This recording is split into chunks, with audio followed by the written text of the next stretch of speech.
if you'd like to get your HR colleague a lovely present, or perhaps you work in HR and you're not sure what to ask for gifts for yourself, then this episode of HR Coffee Time is here to help. I'm going to be sharing my 5 top book recommendations, which are all books that I have read this year and will help you with your HR career. They aren't the only book recommendations I have for you, but these are the ones that I've read this year, so they are top of mind. And I really enjoyed them all. They were all helpful in completely different ways. So I hope that at least one of them is going to take your fancy, whether it's going to be a book for you to read for yourself or it is one that you're going to buy for your colleague. And if we haven't met before, hello, I'm Fay Wallis, a career and executive coach who specialises in supporting HR professionals. As well as this HR Coffee Time podcast, I'm also the creator of the Essential HR Planner and the Inspiring HR Leadership Programme. It is wonderful to have you listening or watching today if you're watching the YouTube version, because this show is now also available on YouTube. And actually, if you're watching the YouTube version, you'll see that I'm getting into the Christmas spirit. I'm recording this very close to Christmas, which is also why I thought of the episode title, because I know I'm scrabbling around trying to find presents for people in my life. So I thought this might be helpful for you too. And I'm modeling my one and only Christmas jumper. So anyway, let's get back to the main part of the show and start diving into those top book recommendations for either you, if you want a present for yourself, or one of your HR colleagues. The very first book that I'm going to recommend is called The Little Book of HR Resilience, Practical Strategies for Busy People Professionals. And it's written by Dr. Felicity Baker and Dr. Joe Burrell. Now, if you're a long-time listener to the show, one of those names may be familiar because Dr. Joe Burrell joined me on the show about a year ago for episode 124, where the title was Avoid Burnout, How to Spot Signs of Stress and Take Action. Jo and her business partner, Felicity, are passionate advocates of mental health and mental well-being for HR and people professionals. They realized how much so many people who work in HR can struggle sometimes because the role can be very, very demanding. There can be a real emotional toll, especially if you're involved in dealing with some very difficult situations, whether that might be redundancies, whether it could be supporting people in your workplace who are seriously ill. There are all sorts of things that can impact you. So focusing on your well-being and your resilience is so, so important. And there are lots of reasons that I love this book that Felicity and Jo have produced. One of the reasons I really like it is it's quite small, so it's quick and easy to read. It's pocket size, so you can just pop it in your bag and carry it around with you. Another reason I really like it is because it is filled with practical activities.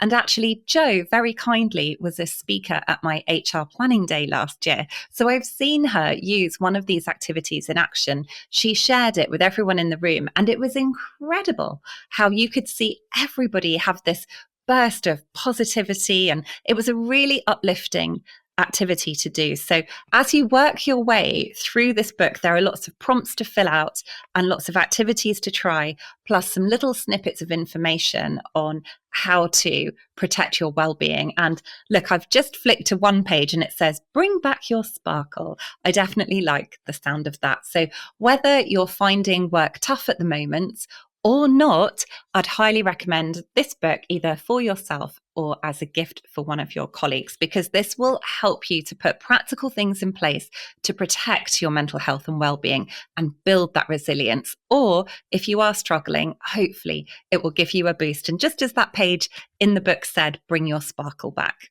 The second book I'm going to recommend is called The HR Confidence Playbook, The Essential Guide to Being Seen, Heard and Respected in HR.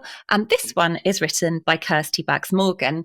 Like The Little Book of HR Resilience, this book is a slim pocketbook sized book, which means it's nice and quick to read through and you can carry it around very easily in your bag. You're not going to be lugging it around. In fact, another similarity is that there are lots of practical exercises in here for you to work your way through to help you with working on your confidence. You can tell I like a practical book, But if you're thinking, oh, I don't want a book where I've got to actually fill things in and write things out, I'd just like one I can read through without any exercises, then don't worry. I am going to recommend some other ones like that.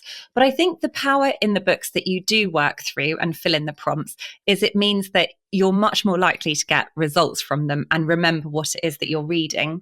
Now, it's very evident when you read this book that Kirsty has got a background in HR. She has really managed to nail down some of the key things that I know a lot of HR professionals struggle with.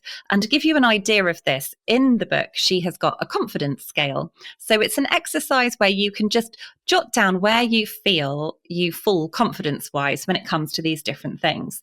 So I'll just share them with you. And if you work in HR, I'm going to imagine that you maybe give a little nod of acknowledgement to at least one or two of these things. It may be that you struggle with one or two, or perhaps more of them. Or perhaps if you've already been working on your confidence, none of these feel right, so this won't be the right book for you. But if you are one of the many people who I know can find their confidence isn't where you'd like it to be when you work in HR, then some of these things might resonate. So here we go. They are speaking up in a senior leadership meeting, giving feedback to someone more senior, presenting to a group, asking for a pay rise or promotion, having to make a phone call that you know will be complicated or difficult, public speaking at an event, declining a request made by an employee, saying no to a request you don't agree with, or challenging someone with power. So all things that can feel a bit tricky, but that's why this book is here to help. And there are lots of activities she has in here to help you think through how you're going to handle this, how you're going to build your confidence around whatever your challenges may be. There is one thing that I particularly liked about this book, and I'm just going to find it so I can share it with you. I've just been flicking through the book to find the right bit for you, and I found it. I've got so many notes written throughout this book and lots of pages turned over that it took me a second to get to the right place. So one part that I particularly liked is when she talks about handling disagreement and challenge, and Kirsty talks about using assertive communication. And she gives some really good examples of sentences that you can use. So here we go. Let's imagine that you're being challenged on something rather than just backing down and feeling really unsure what to say or feeling defensive. She's actually given you some practical phrases that are assertive that you can use straight away. So you can say things like, I can see why you'd see it that way. That's an interesting perspective. I hear your concerns. So you're acknowledging what the person has said without necessarily agreeing. A really, really good tactic. Then she talks about staying calm, and then she moves on to the recommendations for assertive communication. So she says things like this. I understand that perspective, and here's another angle to consider. I'm open to discussing this further to find a resolution. In the past, when this approach has been taken, I have seen XXX, and then you share what it is that you may have seen. I think there may be a misunderstanding. Let me clarify. I have evidence that suggests a different conclusion or outcome. Aren't they all great? I can just imagine people steeling themselves ready for a meeting where they think they might get challenged and reading through those practical suggestions. But that is just one example of what is in the book. There's lots of other things in there as well. So that's my second recommendation. The third book recommendation that I have for you is a really famous one in the world of HR, yet somehow I had never heard of it until this year. It is called Work Rules: Insights from Inside Google that will transform how you live and lead. And it's written by Laszlo Bock. And if you're watching the YouTube version of this, you'll see that my cover of this book is not looking as neat and tidy as it might. This is great evidence, though, that I really do read these books. And unfortunately, I'm not very good at keeping them in pristine condition. So at some point, I had a candle burning next to this book and the wax melted all over it. So, oh gosh, I'm sorry, Laszlo Bock, that I've totally spoiled the front of your book. But it was a great read and it shows how much I enjoyed it. So this book is a much chunkier one. It is, how many pages is it? Let me just have a quick look for you. It is more than 370 pages long. Oh no, it's exactly 370 pages long before it goes into acknowledgements. But It was a really enjoyable read and it was easy to read. It wasn't 370 pages of, oh gosh, how am I ever going to get through this? I took this book with me everywhere for the couple of weeks that I was reading it because I didn't want to put it down. I couldn't wait to hear what he was saying next. And I have to give full credit to Chief People Officer John Scrooby, who joined me on the show for episode 146. And he recommended this book in that episode. So if you've seen or listened to the interview with him, the name of the book might be familiar. And John, if you're watching this or listening to this, I went ahead and I read it after you recommended it. Thank you for such a great recommendation. So John was in fact, he was the very first Chief People Officer guest on the show for the special Chief People Officer series that ran this year. And the episode that he recorded with me was called Lessons in HR Leadership, How to Succeed as a Chief People Officer. So if you like the sound of this book recommendation, once you've finished listening to or watching this episode of HR Coffee Time, you may want to hop back and listen to the episode with John next, episode 146, to hear even more of his advice and insights that he shared with us. But let me tell you a bit more about Work Rules and why I think it's such a good read. So it's something you should either ask for a present for yourself or buy as a present for your HR colleague. You probably have an inkling of what it might be like to work at Google. I rewatched the movie, what was it called? I think it was called The Interns, which had Owen Wilson in it, where he and Vince Vaughn get to be interns at Google for a short period of time. And you get to see all sorts of incredible things. I think there's a slide that takes you down from one floor to another if you don't want to use the stairs. They've got sleep pods. They've got amazing food for everybody. Like all these things that seem incredible that you may feel as an HR professional working in a smaller organization or a less well-resourced or less financially successful organization that, well, how on earth can you create somewhere as incredible to work? And I would say that it's well worth reading this book. It goes far beyond things like the slide and the food to share lots of other ways that they have managed to make Google a fantastic place to work. And although the book is quite a few years old now, I wouldn't have that put you off reading it at all. I really love the fact that Laszlo Bock, the author, is very honest with what he shares. He shares things that didn't work well as the things that did. And he's a passionate advocate of using data to really be able to see whether what you're doing is making a difference or not. He also takes a look into research and behavioral insights and gives recommendations on how to design things that are actually going to create a working environment where people thrive. And not just the environment, actually. He looks at all sorts of things. So how you hire the right people, how you onboard them brilliantly, why traditional performance appraisal processes don't work, what to do instead. It is a really, really good read. I'm sure I keep saying it's a really good read about all the books. They're all fantastic reads. So that is my next recommendation for you. The fourth book I'm going to recommend for you is called Let's Talk Culture, The Conversations You Need to Create the Team You Want by Shane Michael Hatton. And the thing that drew me to this particular book was the word culture, because of course in the world of HR it's often being renamed as people and culture, and I keep seeing job titles advertised left, right and centre which have got the words people and culture in it. But I know from all my coaching work with HR professionals that having that word culture can strike fear into their hearts or make them really worry that they are going to be seen as responsible for the culture within the organisation. And I think one of the reasons I enjoyed this book is because it shows that that's not really true, that culture can't possibly just rest on the shoulders of HR. I don't think that the author explicitly says that, but that is the inference that I took away from the book. Because like with the other three books that I shared, there are lots of practical suggestions about how to go about getting the results that you want.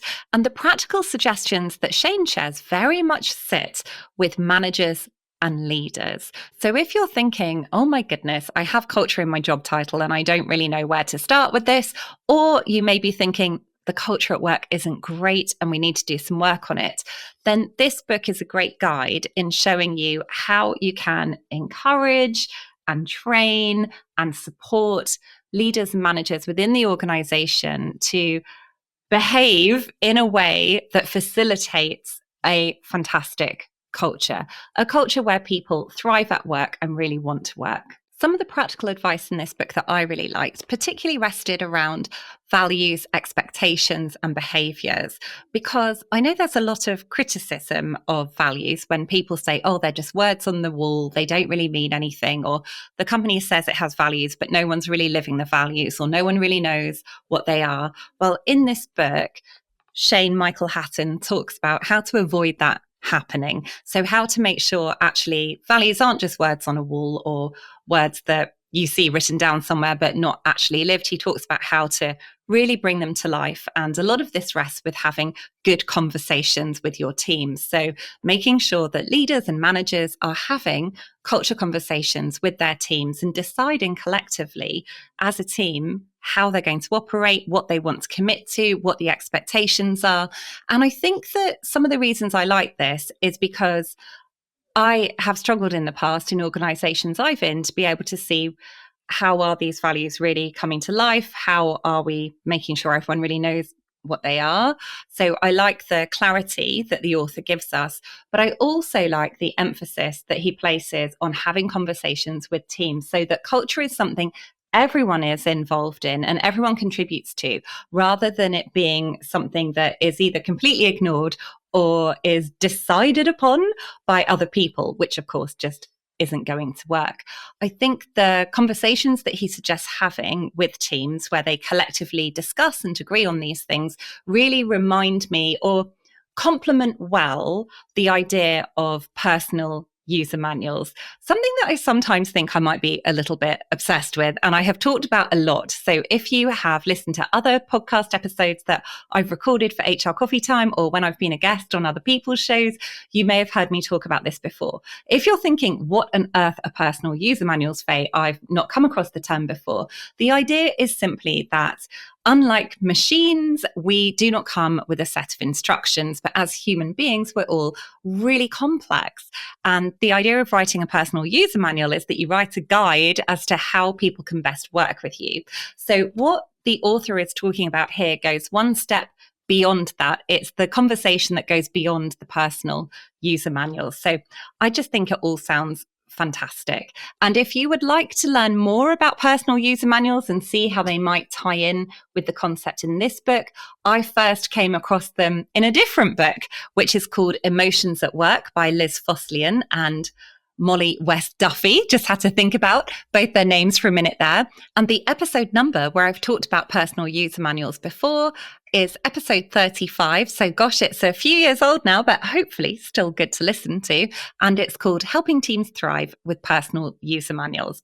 But I've gone off on a bit of a tangent now because we've touched on something that I'm really passionate about. I'd better bring us back to the main point of today's episode and introduce the fifth book that I am recommending you have for yourself as an HR professional. So if you're asking someone to buy this for you as a present, or that you give to someone else as a present. And I am completely biased when I recommend this one because it's not necessarily an actual book.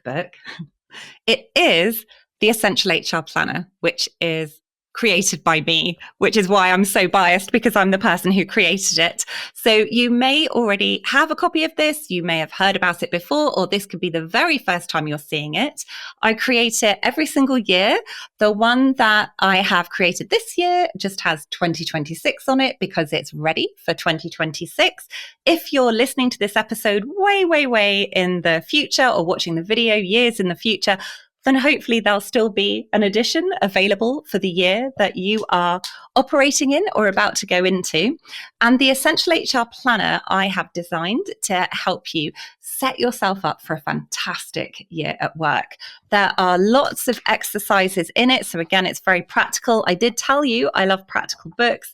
You've got all sorts of things in there to help you reflect on what it is you want from your HR career and how you are going to set goals and plans for the year ahead to really make the year a success. So not just a success for the organization that you work in, but a success for your career, so that you're doing things you're interested in that are going to help you develop as an HR professional and to help you feel fulfilled by your work. So there are activities to work through.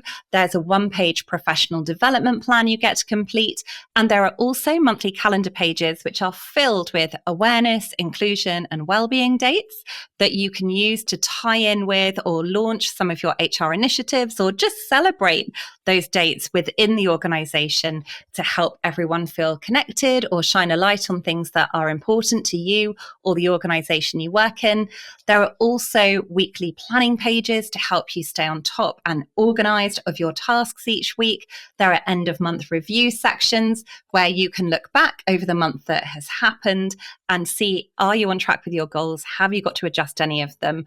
What are you doing really well? How can you acknowledge your successes along the way? And also, how can you keep your well-being in mind throughout all of this? So actually, for the 2026 version of the planner, for the very first time, there is a specific well-being exercise in there for you as well. Clearly, Dr. Joe Burrell has really rubbed off on me and made me realize how important it is to prioritize well-being. It's something that there's always been a focus on in the planner, but this year I've put one specific activity in there to help you with that as well, to help set you up brilliantly for it.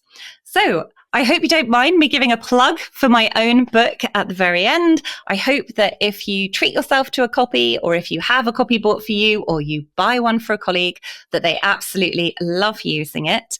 As well as having the planner, you also get to have access to free monthly emails from me, reminding you about upcoming awareness dates and giving you suggestions on how to mark them within the organization. And you also get to come along to free monthly planning sessions that I run normally on the last Friday of each month for 45 minutes. They're just a time where you can block time out in your calendar to join me on this session and really help you stay on track with your goals and plans and get yourself organized, or stay being organized.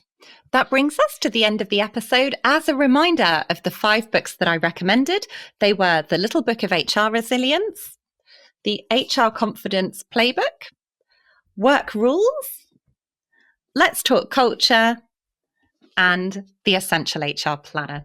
So if you wake up on Christmas morning and find that you have got one of those books to unwrap underneath your Christmas tree, I hope you're delighted to open it up and work your way through it. Or if you decide to buy one of these as a gift for someone else, I hope that they absolutely love receiving it from you. Thank you so much for listening to the show today, or watching the video all the way to the end. If you have enjoyed it, I would be ever so grateful if you could like and subscribe if you're watching the video on YouTube, or follow the show or subscribe to it if you're listening to the audio version. If you could even squeeze in with the audio version a rating and review, that would be absolutely amazing. But I totally understand if not, because I know how busy life is, especially if you are watching this very close to when it's released, when it is coming up to the end of the year, and I know what a busy time it is. But anyway, let me say goodbye. It's been lovely spending this time with you, and I will look forward to being back again in 2 weeks with the next episode for you.